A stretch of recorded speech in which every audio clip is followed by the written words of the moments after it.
ભારત અને પાકિસ્તાનના તણાવ વચ્ચે જે પ્રકારે અમેરિકાએ હસ્તક્ષેપ કર્યો અને યુદ્ધ વિરામ થયું ત્યારબાદ ગુજરાત કોંગ્રેસના ધારાસભ્ય જિગ્નેશ મેવાણીએ કેટલાક સવાલો ઊભા કર્યા છે। શું કહી રહ્યા છે તે મુદ્દે વાત કરવી છે।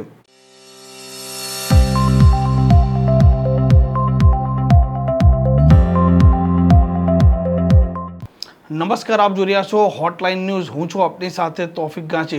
જે પ્રકારે ભારત અને પાકિસ્તાન છે તે બંને દેશોના વચ્ચે તણાવ ભરી સ્થિતિ હતી અને યુદ્ધ થઈ શકે તેવા એંધાણ વળતા હતા તેના વચ્ચે ડોનાલ્ડ ટ્રમ્પ એક ટ્વીટ કરે છે જે પોતે અમેરિકાના રાષ્ટ્રપતિ છે અને બંને દેશો એટલે કે ભારત અને પાકિસ્તાન યુદ્ધ વિરામ માટે સહમત છે તેવું તેમણે ટ્વીટમાં કહ્યું અને ત્યારબાદ સમગ્ર દેશ અને ગુજરાતમાં પણ ધમાસાણ મચેલું છે। કેમ કે પાકિસ્તાન જે પ્રકારે વારંવાર અવળઈ ચંડાઈ કરે છે, ભારતીય નાગરિકોને નિશાન બનાવે છે અને ભારતીય નાગરિકો છે તેમને સમયાંતરે તે હત્યા કરતા હોય છે, આતંકવાદી પ્રવૃત્તિઓને વારંવાર પાકિસ્તાન પ્રેરે છે, પોષે છે અને ભારતના વિરુદ્ધમાં તેનો ઉપયોગ કરે છે। આ મામલે સમગ્ર દેશ એકજૂટ હતો, વિપક્ષ પણ એકજૂટ હતો અને એકાએક યુદ્ધ વિરામ થતાં વિપક્ષના લોકોએ પણ હોબાળો મચાવ્યો છે।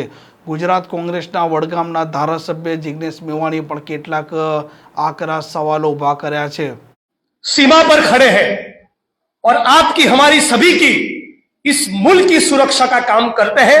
उन जवानों को, उनके माँ बाप को, उन परिवारों को भी कांग्रेस पार्टी की ओर से, इस मंच की ओर से मैं सैल्यूट करता हूं, सलाम करता हूं, उनको वंदन करता हूं। मैं श्रद्धांजलि अर्पित करता हूं पहलगाम में जिन जिन लोगों ने अपने स्वजन खोए, अपने परिजन खोए। मैं श्रद्धांजलि अर्पित करता हूं उनको भी जिन मासूम बच्चों ने नूह में, पूंछ में, भारत के दूसरे कोने में, जम्मू कश्मीर में भी जिन लोगों की शहादतें हुई, उनके परिवारों को भी मैं अपनी श्रद्धांजलि अर्पित करता हूं। लेकिन सवाल आज यह भी होता है कि मोदी जी के रहते हुए, अमित शाह और मोदी जी के रहते हुए ये पुलवामा का हमला हुआ कैसे? मोदी और अमित शाह के रहते हुए पहलगाम की यह घटना हुई क्यों? क्यों वहां पर सुरक्षा के पुख्ता इंतजाम नहीं थे? हमारे गुप्तचर विभाग ने, इंटेलिजेंस डिपार्टमेंट ने पहलगाम में भी सूचना दी थी और पुलवामा में भी सूचना दी थी। तो मोदी और अमित शाह की जोड़ी कल क्या रही थी? आज पूरे बिहार को, पूरे गुजरात को, पूरे हिंदुस्तान को, पूरे भारत को इस बात का सवाल मोदी और अमित शाह से पूछना पड़ेगा। जवान सीना तानकर मातृभूमि के लिए खड़े रहे, वो बलिदानों के लिए तैयार रहे, और मोदी अमित शाह एसी कमरे में बैठे रहेंगे, ये किस प्रकार से चलेगा? हम लोगों को सवाल भी पूछना है। जो शिमला करार हुआ था, इंदिरा जी होती तो अमेरिका के सामने घुटने टेकने की नौबत नहीं आती। ये भी डंके की चोट पर कहना चाहते हैं। पाकिस्तान को करारा जवाब देंगे। अरे न्यूज चैनल के सामने बड़े बड़े डिंगे मोदी जी गुजरात के सीएम थे तब भी मार रहे थे, आज भी मार रहे हैं, और अमेरिका के सामने घुटने टेक दिए। मामला तो हिंदुस्तान और पाकिस्तान के बीच का था, मामला भारत और पाकिस्तान के बीच का है। अमेरिका बीच में क्यों टांग अड़ा रहा है? हमारी भी कोई स्वायत्ता है, हमारी भी कोई स्वतंत्रता है। शिमला करार हुआ है, लेकिन फिर भी अमेरिका ट्वीट कर रहा है और मोदी जी कहां गायब है? सर्वदलीय बैठक में भी उनको नहीं आना, पुलवामा के मामले पर भी माफी नहीं मांगनी, पहलगाम पर भी माफी नहीं मांगनी, इस बात की भी सफाई नहीं देनी कितने लोग मरे क्यों। और इसलिए आज सम्माननीय राहुल जी ने, कांग्रेस पार्टी ने पत्र लिखा है और कहा है कि पार्लियामेंट का स्पेशल सेशन बुलाइए। हम बिहार की धरती पर से भी, इस मंच पर से भी मांग करते हैं कि मोदी जी पार्लियामेंट का स्पेशल सेशन बुलाइए और मुल्क की जनता के सामने, देश और दुनिया के सामने आपको सफाई देनी पड़ेगी। आप अकाउंटेबिलिटी से बच नहीं सकते। हिंदुस्तान ने अपने जवान खोए हैं, बेगुनाह नागरिक खोए, तो कहीं ना कहीं आपकी भी जिम्मेवारी बनती है कि नहीं बनती? और इसीलिए मैं मांग करता हूं कि दूध का दूध और पानी का पानी होना चाहिए। सफाई मोदी जी को देनी चाहिए, और जब तक वो सफाई नहीं देंगे तब तक न केवल कांग्रेस के कार्यकर्ता की हैसियत से, भारत के एक जिम्मेवार नागरिक की ओर से लगातार मोदी, अमित शाह और भारत की सरकार को सवाल पूछेंगे कि अमेरिका के सामने घुटने क्यों टेके। कुछ लोगों का यह भी कहना है, हमें भी शंका हो रही है कि क्या मोदी जी ने अमेरिका के सामने इसलिए तो कॉम्प्रोमाइज नहीं किया कि उनके दोस्त गौतम अडानी का मामला वहां पर फंसा हुआ है। जो गौतम अडानी का पेच अमेरिका में फंसा है, उनके खिलाफ जो बड़ी कार्रवाई होने की आशंका है, उसको कवर अप करने के लिए तो कहीं मोदी और अमित शाह की जोड़ी ने कॉम्प्रोमाइज नहीं किया। ये भी सवाल लोगों के मन में है। मैंने एक ट्वीट किया था, आप जानते हैं बहुत से लोग शांति और अमन का अपील मोदी जी को करना चाहिए, ऐसा एक मैंने ट्वीट किया था 3 साल पहले। आसाम की पुलिस ने मेरी गिरफ्तारी की, लेकिन आज आरएसएस और बीजेपी की पूरी ट्रोल आर्मी नफरत और हिंसा फैलाने में लगी है।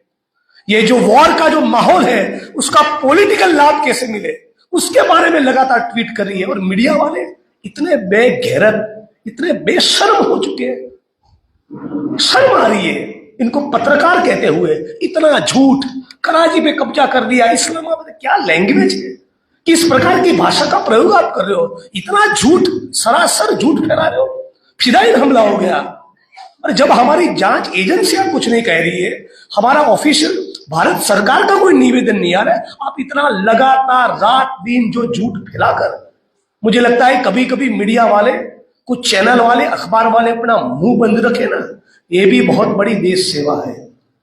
और इन मामलों में भी इस मंच पर से मैं मांग करता हूं कि आने वाले 2-4 दिनों के बाद, हफ्ता 10 दिन के बाद, भारत की सरकार को, हमारे गृह मंत्रालय को, ऐसे जितने भी ट्वीट करने वाले लोग हैं, जितना भी नफरत और हिंसा और झूठ फैलाने वाले पत्रकार हैं, उन सभी की सूची तैयार करके उनको भी जेलों की सलाखों के पीछे डालना चाहिए, ताकि आने वाले दिनों में ऐसी कोई जरूरत न रहे। आज साथियों, बहुत लंबी बात नहीं करूंगा, मैं बिहार में चुनाव है तो बार बार मेरा आना होगा, लेकिन आज मुझे अच्छा लगा आप तमाम बहनों को, माताओं को देखकर कि आपने उस कांग्रेस पार्टी का दामन थाना है जिसका नेतृत्व आज खड़गे साहब कर रहे हैं। आज राहुल जी, खड़गे साहब, शकील अहमद साहब, हमारे पीसीसी के चीफ, हम तमाम लोग, आप देख लीजिए, जहां पर भी दलित उत्पीड़न का मामला होता है, जहां पर भी माइनॉरिटीज, आदिवासी, ओबीसी, डीएनटी, दलित, कमजोर, दबे कुचले तबके के लोगों के हक और अधिकार की बात आती है, तो कांग्रेस पार्टी डंके की चोट पर आपके साथ खड़ी रहती है। और इसीलिए मुझे आनंद है कि दूसरी कोई पॉलिटिकल पार्टी नहीं, आप तमाम लोगों ने और साथी मनीष पासवान ने इंडियन नेशनल कांग्रेस का हाथ थामा, उसके लिए तमाम लोगों को मैं दिल की गहराइयों से शुक्रिया अदा कहना चाहता हूं। लेकिन साथी मनीष को यह भी कहना चाहूंगा, मैं जिस दिन कांग्रेस पार्टी में जुड़ा, आप जानते हैं कि साथी कन्हैया और मैं एक ही दिन करीब 3-3.5 साल पहले कांग्रेस पार्टी ज्वाइन की है, लेकिन उसके पहले का जो जिग्नेश था, अम्बेडकराइट लड़ने वाला एक्टिविस्ट जिग्नेश, उसको कभी मरने नहीं दिया। तुमको भी ये करना है। जो लड़ाई सड़क पे पिछले 8-10 साल से तुम दलित आंदोलन के तौर पे करते आ रहे हो, कांग्रेस के साथ साथ, कांग्रेस के बैनर के तले, वो लड़ाई तुमको भी लड़नी पड़ेगी। यदि आप और हम संघर्ष न करें, बदलाव के लिए एक डंडा न खाए, मुकदमे न झेले, जेल में न जाए, तो संविधान बचाए की लड़ाई में हम है ही नहीं, हम फांसीवाद को समझे ही नहीं। मैं उस व्यक्ति को इस दौर में युवा मानता ही नहीं जो अपने सीने पर या पीठ पर एक डंडा, पुलिस का डंडा खाने की तैयारी के साथ सड़क पर न उतरे। यदि इस सरकार के शासन के दौरान यदि आप सड़क पर नहीं, आप जेल में नहीं, आप पर मुकदमा नहीं, तो आप फांसीवाद के खिलाफ की इस लड़ाई में, संविधान और मुल्क को बचाने की लड़ाई में आप हो ही नहीं। और इसलिए साथी मनीष और आप तमाम लोगों से मेरा एक ही रिक्वेस्ट है, आज जिस प्रकार की परिस्थिति से, जिस दौर से हम लोग गुजर रहे हैं, जितना भी हो सके अपने खून का एक एक कतरा बहाकर दलित, आदिवासी, ओबीसी, माइनॉरिटीज, डीएनटीज की आवाज को बुलंद करो। कांग्रेस पार्टी डंके की चोट पर तुम्हारे साथ खड़ी है।